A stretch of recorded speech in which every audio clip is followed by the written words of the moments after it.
மானிடராய் நாம் பிறப்பதற்கு முன் எங்கிருந்தோம்? பிறந்து வாழ்ந்து முடிந்த பின் எங்கே செல்கின்றோம்? இதனை எந்த மானிடராவது சொல்ல முடியுமா?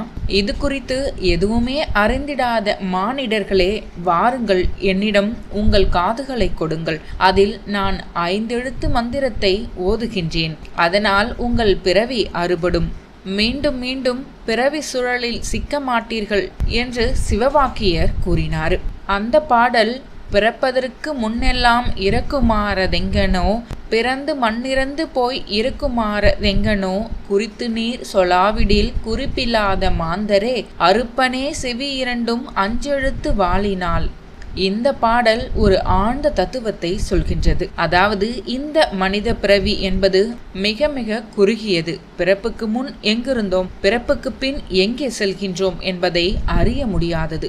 மாய வாழ்வில் சிக்கி இதுதான் வாழ்வென கருதி வந்த இடம் செல்லும் இடம் தெரியாமல் குழம்பி தவிப்பது மானிட இயல்பு. இப்பிறவியில் வீழாமல் மீள செய்ய வேண்டியது என்ன என உணர்ந்து போதித்தவர்கள் சித்தர்கள்.